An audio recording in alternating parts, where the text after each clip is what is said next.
Okay, now onto the second thing that I wanted to do with this. Came to the realization a couple weeks ago that I do not have a Windows 95 machine.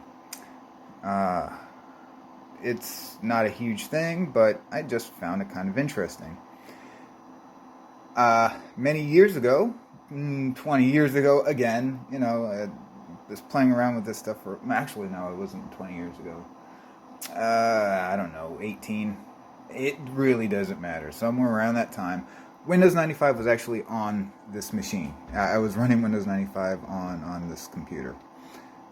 I want to try that again. But I don't want to get rid of what I currently have on there. Now, with the SD, we can do something about that.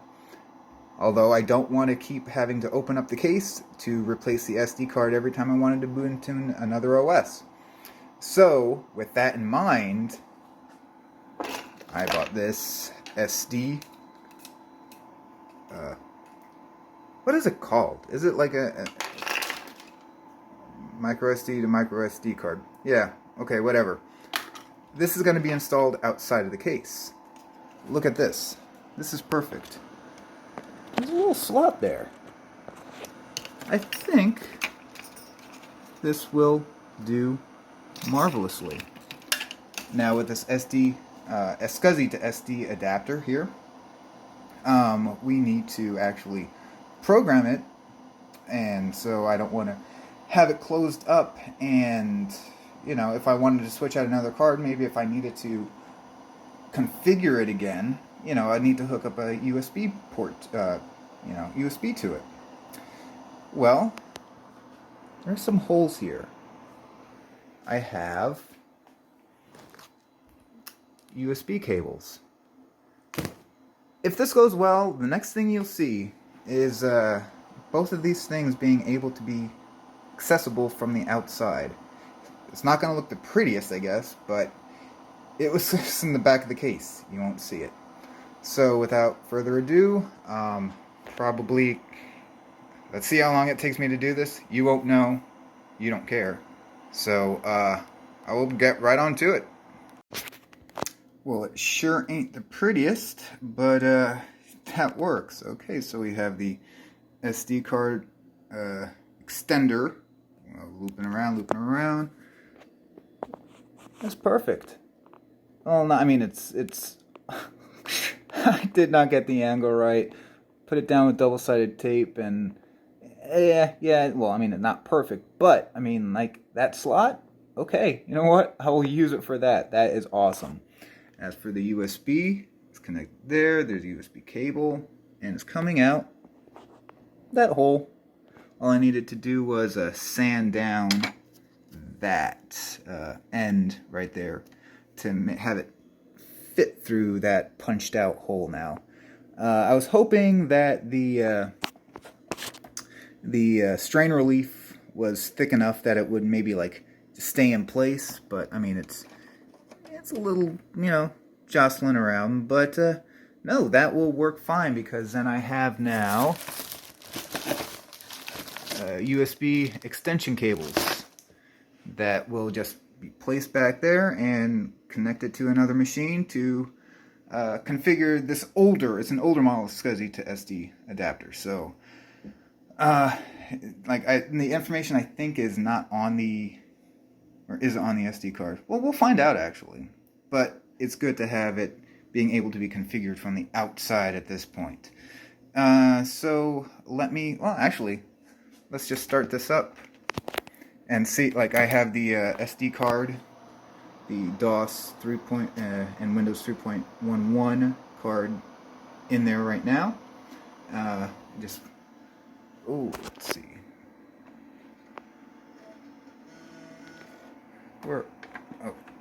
That got loose. Come on.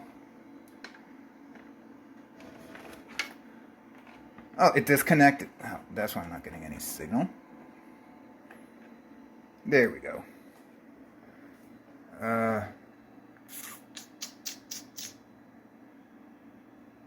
Okay, that's interesting.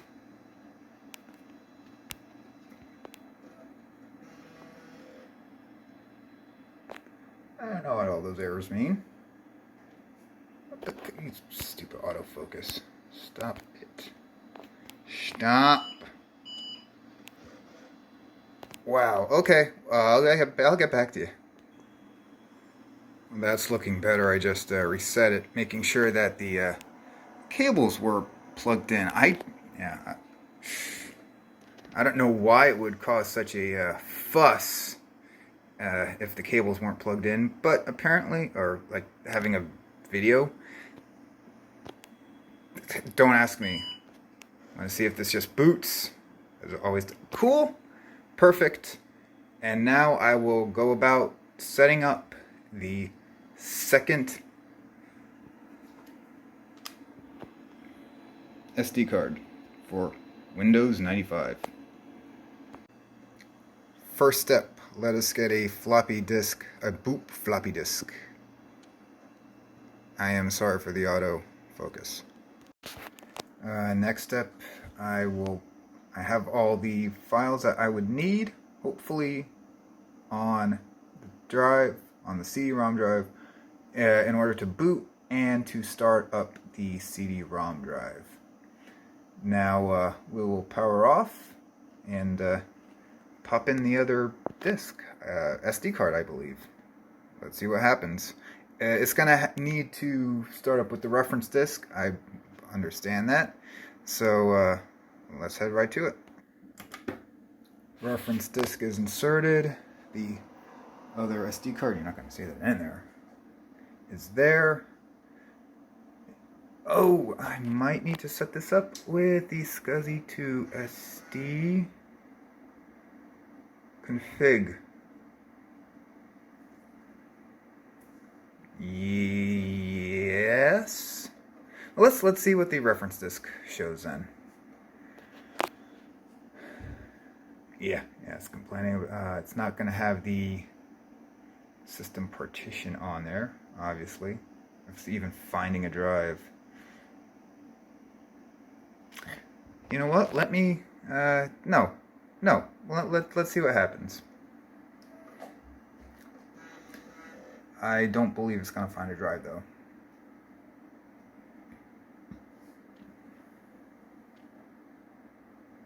I'll get back to you when it does or does not. It's going to boot from the reference disk regardless. So it looks like I might not need to do that. It just says that it doesn't see the backup and restore. I should have just went into system. Let's F3.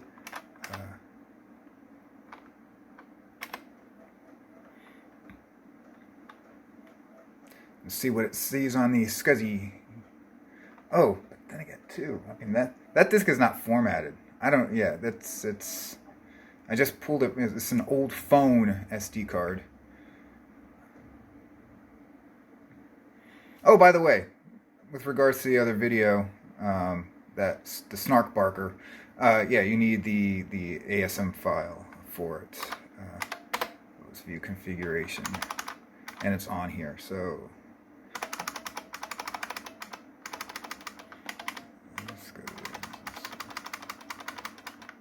Okay. Yeah, see, like the Snark Barker. Yeah. Tube time US. It's cool. It's cool.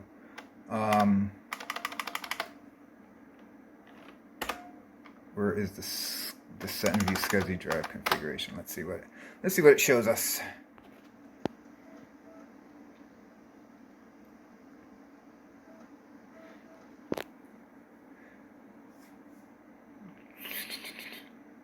Okay, well, it sees it as a 2 gig drive, so why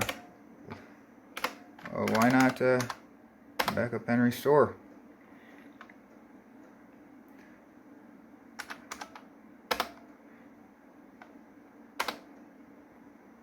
I want to continue. Do you want to end this? See, this is where I got confused before. I kept pressing yes to end. Do you want to continue? Let's see what happens. So it looks like the external USB connection isn't 100% necessary. If you're using, I guess I mean, both of these SD cards, I mean, I'm using just 2 gig SD cards because, well, they came with so many phones in the past. I have an abundance of them. Who cares? And they're, both all the same size, so I guess it's I don't have to run this utility to set it up. So I guess it's configured on the board itself, and it's just well, yeah. Obviously, it needs the resource partition, and we need the diagnostic. And I hope I have the right one already copied. It's one of these. Labeling is a good thing, but I never do it. And we're done. So that 2 gig SD card is now ready to be set up for Windows 95. Fun. My boot disk is in the drive, and we should be able to boot now with CD-ROM drive support.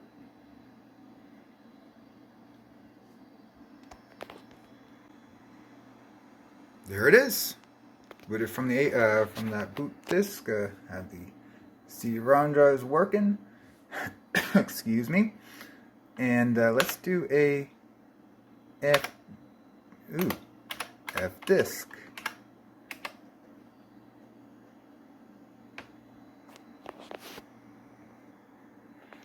So this is the current situation on that 2 gig, which is expected. Let's create. And you know what? I'm not gonna do all, show you all this because you've seen this before. I'm gonna do that. I'm gonna format S. Should I do a format S? Maybe I'll just do a format. You'll see what I do. With the format out of the way, let's copy the installer.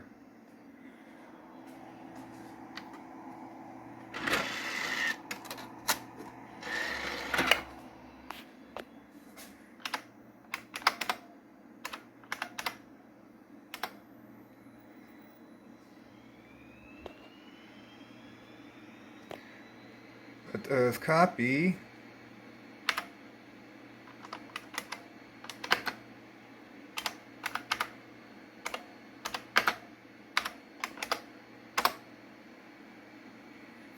shoot, is this wait a second.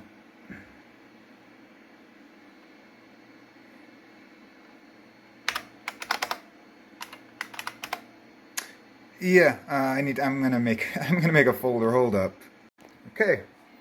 All the setup files are copied over, and I wanted to do it this way just in case, on another stage of install, it doesn't see my CD-ROM drive anymore, because I'm sure the drivers would be, maybe, I don't know. I don't know if the drivers would be included. So,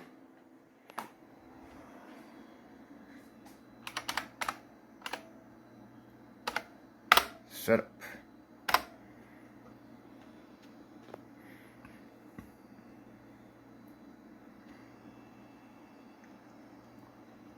And hopefully this turns out to be just a blurry mess. No. A standard Windows 95 installation.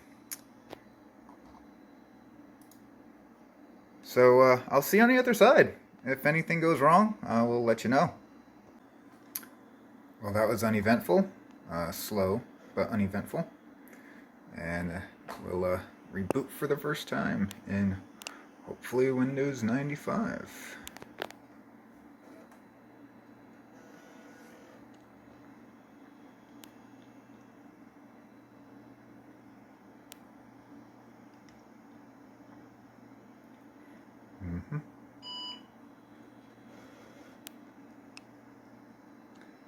Cool.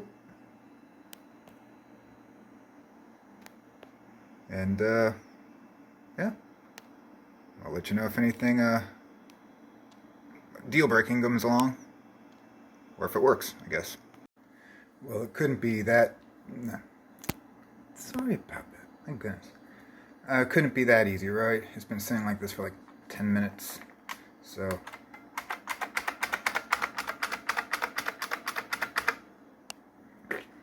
Nope.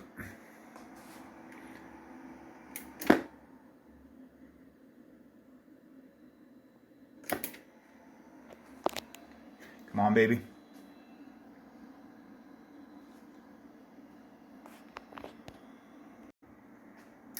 So I tried normal before. Nope. So let's see what happens here.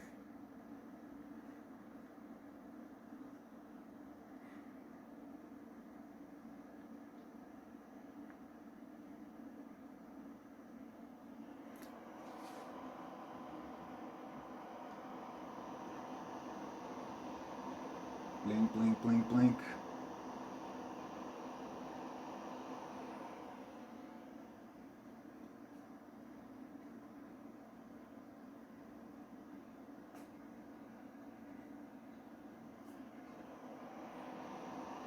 You're still going. I think you're going further than you did last time. Or reading longer than you did last time.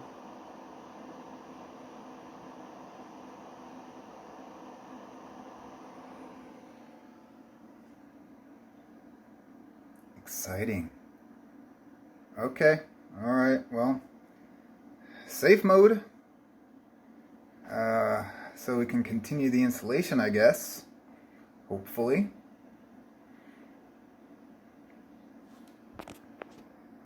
Real time. Yes, I know it wasn't going to be the fastest Windows 95 machine.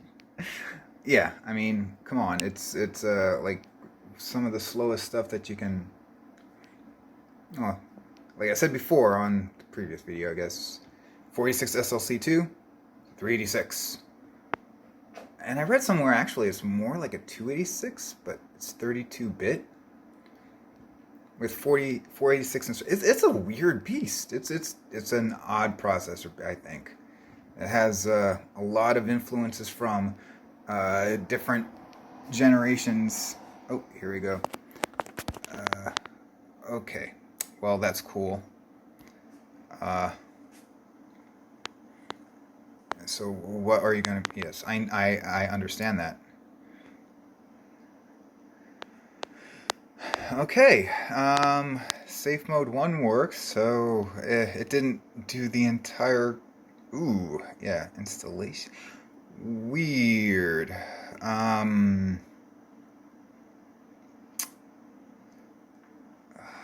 Let me think this over. Okay, here's something to note. Yes, we're moving forward. Oh, but, you know what, let's skip that for now. Cool. Alright. Not in safe mode anymore. So, what I believe happened. Now, I deleted, I think, more than what I needed to. During the Windows install, I had it look for that I did have a sound controller, a sound card, because I do. And it looked for a network card, which is fine.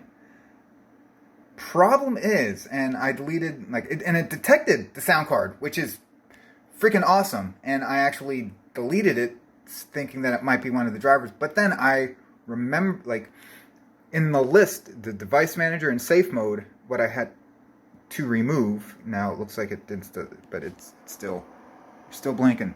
Still blinking. Cool.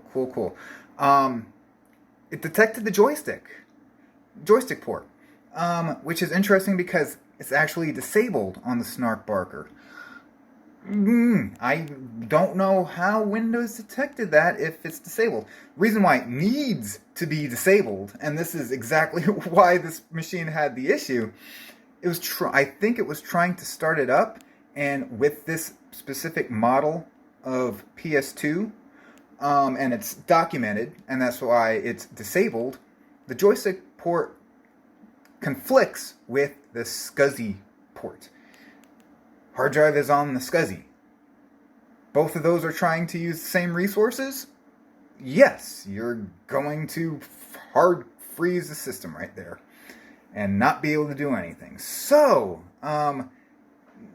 this is moving on. This is nice. What I will do then, I will have it look for more hardware.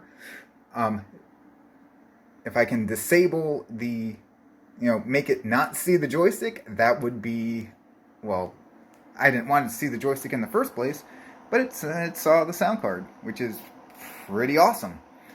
I didn't video it, but we will see it hopefully later on when this finishes up. So yeah, I'm still blinking, still thinking, it's doing its thing. So cool. I will get back when hopefully it's kind of buttoned up, but no, maybe something will happen in the meantime, and hopefully we'll see or hear some sounds from a PS2 from Windows 95. That's pretty cool. Now this may be a bad thing, but I'm having Windows search for the hardware again. It should see the sound, and hopefully I will have it not see the joystick, and I hope that's the case. So funny thing is too, I went into multitasking. No, man, doing anything else when it's trying to do this, that's not a good. Oh, there it is. That's not a good time.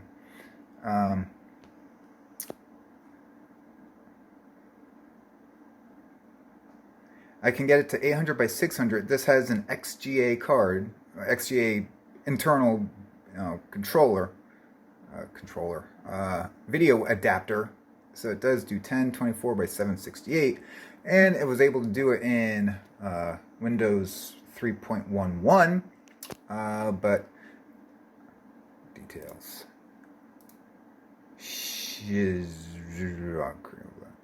See, it sees Creative Lab Sound Blaster, but it has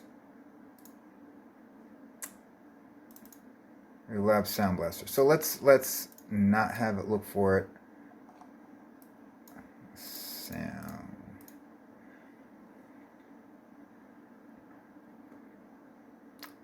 Let's see if I could just add this manually, because I don't want to add both. Yeah. So I manually updated or installed the Sound Blaster. I didn't have Windows detect it. We're going to continue blinking. Please continue blinking.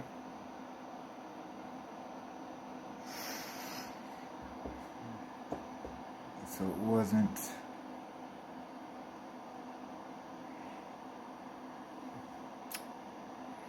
It's not just the joystick port that was causing it to flake out.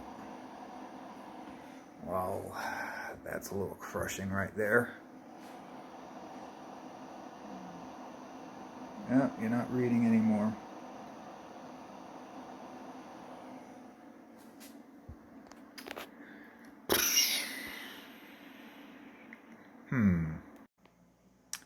And so it goes with PS2 MCA hardware, especially sound, Windows 95. It's not the most supported thing in the world. It's pretty and I'm not exactly sure, and I don't believe I've looked in on like the project for Snark Barker, if it even works in Windows 95. I mean, there could be a compatibility thing that was hadn't been hadn't been addressed yet, that kind of thing. Or if it's a the main I think what people would really want to do with that is gaming. And as you saw in DOS gaming, I mean, there are peculiarities in there, but there's definitely peculiarities with Windows 95, and I saw in Windows 3.11 as well. I could not get that in. But the thing is, like right now, okay, now I have a microSD for Windows 95. I have a microSD for DOS and Windows 3.11. I think that was the main point of this video. So And the other thing that's extremely slow. So, but it does work. And until the next one, which is probably going to be in a few years or whatever. Oh yeah, that's what I wanted to open up this for. Oh, I finally did that. That it does, you know, it has a display adapter, is the XGA2. So I knew I was able to do that when I had this set up many years ago with Windows 95 again. I'm curious to see if this will work. Okay. It really doesn't matter. 800 by 600 is, I don't know, it's fine. This is on a 1080 display, so whatever. I think I'll let it go for here. Thanks for watching. Take care of yourselves and everybody. So later.